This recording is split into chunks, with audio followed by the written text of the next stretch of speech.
देखिए इधर बाबू, तुम लोग क्या बोले मैया? हम लोग ये बात हम तुमको बोलने जा रहे थे कि तुम सूखल काहे जा रहे हो? या तो 2 दिन से नहाए नहीं हो, और या तो फिर ज्यादा दौड़ धूप लगा रहे हो, देख रहे हो मुंह छोटा होते जा रहा है। मतलब एकदम नौकरी ले लेना है?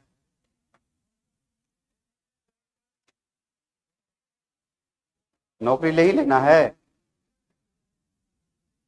देखिए शांत हो जाइए। विवाह के लिए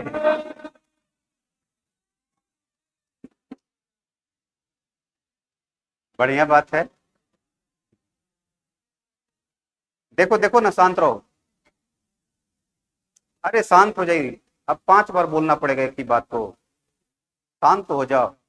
पीछे वाला जरा पर्दा लगा देना तो बाबू, हल्का सा खींच देना इधर। जो पीछे बैठे लोग खींच तो नहीं इधर।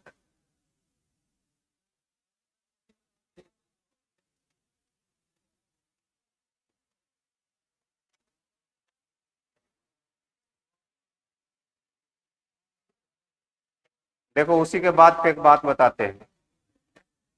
ऐसा कुछ विशेष बात नहीं है, बस कुछ चीजें, मतलब उससे संबंधित चीजों को एलोबरेट करना चाह रहे हैं। आजकल देखो क्या हो गया है ना, ओवरडोज ऑफ इंफॉर्मेशन हो गया है। एक शब्द होता है ओवर डोज ऑफ इंफॉर्मेशन। आप इसको सामान्य भाषा में बोल सकते हैं सूचना का अंबार। बताना ये चाह रहे हैं कि देखिएगा, हमारा जो डिसीजन है ना वो हमारा नहीं है। हमारा जो चॉइस है वो हमारा नहीं है। ठीक है?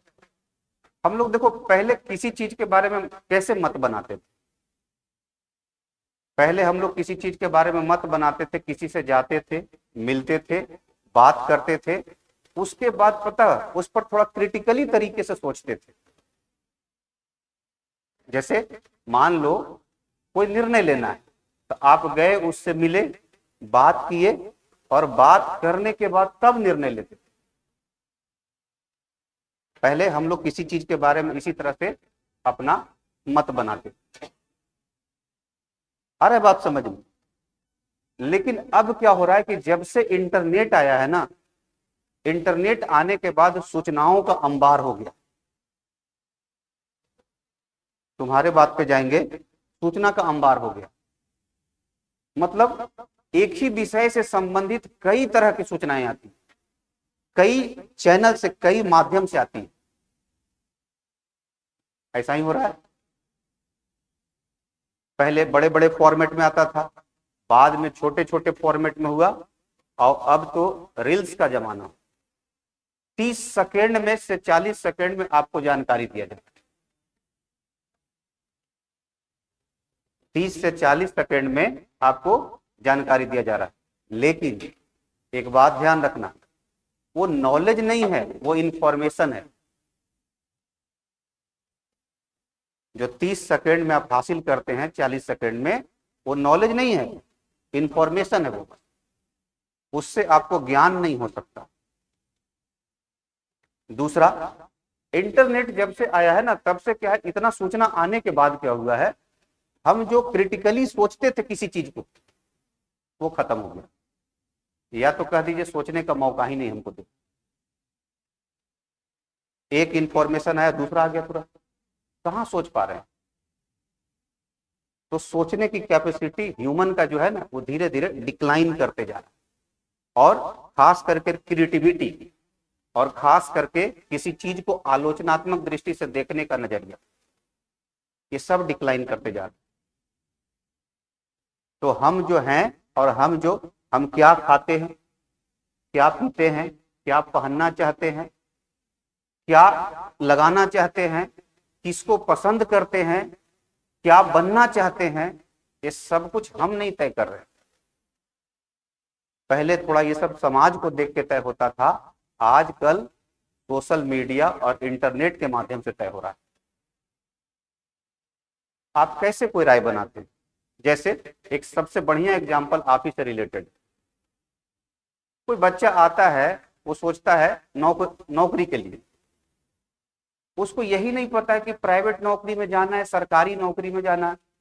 सरकारी में यदि जाना है तो कहाँ जाना है, किस चीज का तैयारी करना है, वो कैसे तय करता है? वो तय करता है 2-4 के बारे में इंफॉर्मेशन पढ़ लिया, उसके बाद तय कर लिया।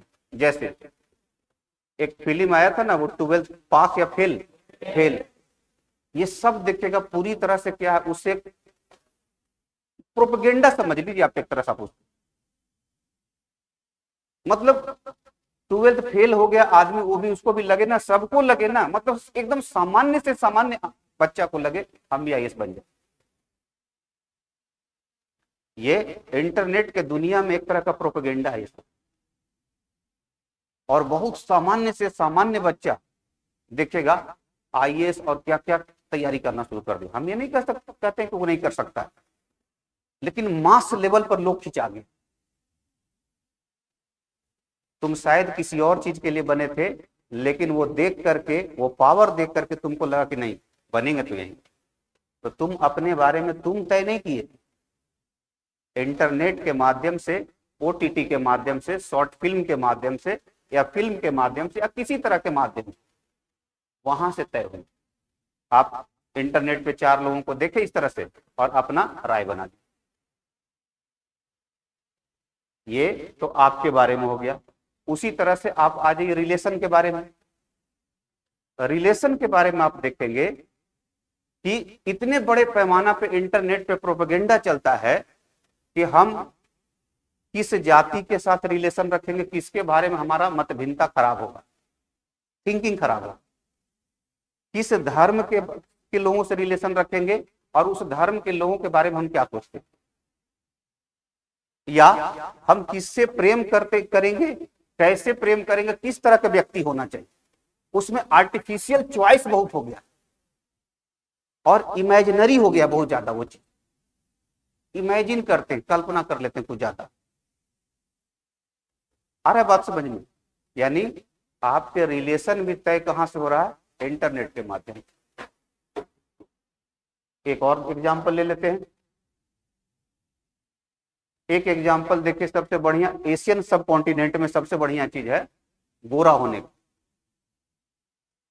फेयर लवली का नाम सुने होंगे, 7 दिन में सक सक करके गोरा कर देता है।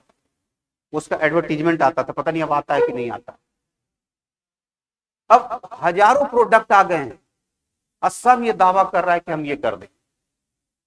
और संयोग का मामला है कि हम जिस क्लाइमेटिक कंडीशन में रहते हैं वहां पे ना तो कलर बहुत गोरा है ना बहुत काला है हम लोग का। तो हम लोग को लगता है बस अब गोरा होगा, अब गोरा होगा। और इससे क्या होता है, हजारों ब्यूटी प्रोडक्ट डिजिटल माध्यम से इतने उसको प्रचार किए जाते हैं उसके बारे में, ठीक ऐसा करते हैं। या तो उसका और एक दूसरा एग्जाम्पल ले लिए हाल फिलहाल का। कुछ दिन पहले देखेगा आदिवासी हेयर ऑयल का बहुत चर्चा है। हाँ है नहीं, इतने बड़े पैमाना पे प्रोपेगेंडा फैलाया गया, लोगों को लगा कि बस बाल आ ही जाए। और बाद में क्या हुआ, इतने तरह के तेल आ गए, इतने तरह के तेल आ गए कि लोगों को यही नहीं पता कि इसमें ओरिजिनल कौन है, डुप्लीकेट कौन है, या तो ओरिजिनल है भी या नहीं है। हमको तो लगता था कि कोई ओरिजिनल है ही नहीं। और प्रचार कौन करने जा रहा है? सेलिब्रिटी, जिसको आप आइकन मानते हैं। अब उन आइकन से जाके कोई पूछे था कि किसी का आया बाल? देख रहे हैं कैसे मार्केटिंग होता है। और कितने तरह के तेल आए थे वो आपको ध्यान में भी होगा। ठीक उसी तरह से पढ़ाई के मामले में आप आ जाए, पढ़ाई में देखिएगा इतना तरह का किताब आ गया है, इस टीचर का पीडीएफ, उस टीचर का पीडीएफ, उसका नोट्स, इसका नोट्स, एक ही टॉपिक के कई लाइन से, कई चैनल से इंफॉर्मेशन आ रहा है, उसका टेस्ट, उसका प्रैक्टिस सेट, इतने तरह के आ गए कि बच्चा बेचारा इसी बात पे कंफ्यूज है कि किसका वाला करे। और एक का करता है दूसरे में, एक क्वेश्चन अगर दूसरा मिल जाता है तो लगता है ना छूट रहा है, अब उसके पीछे भी पागल है वो। अब कई कंटेंट के पीछे पागल रहने के कारण देखिएगा वो किसी को पूरा नहीं कर पाता और अंतिमतः खाली हाथ। मेरा ओवरऑल कहने का मतलब बस ये है कि आपका चाहे रिलेशन हो, चाहे आपका नौकरी हो, चाहे आपका पसंद नापसंद हो, ये सब कुछ पता है आजकल डिजिटल माध्यम से तय होने लगे।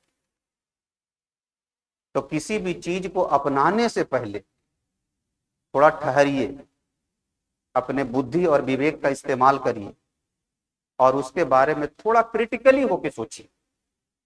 क्रिटिकली होकर के सोचने का मतलब थोड़ा आलोचनात्मक दृष्टि रखिए और तब सही और गलत का फर्क करिए। सही और गलत का तब फर्क करिए। थोड़ा आपके उम्र में टिपिकल है, पर टिपिकल है असंभव नहीं, कर सकते और लोग कर रहे हैं, यहीं से तो लोग आगे निकल रहे हैं। तो पढ़ाई के मामले में जरा इस चीज पे ज्यादा ध्यान दीजिएगा, क्योंकि आप उस दुनिया में पैदा हुए हैं और उस दौर में आप हैं जहां पे सूचना सबसे ज्यादा।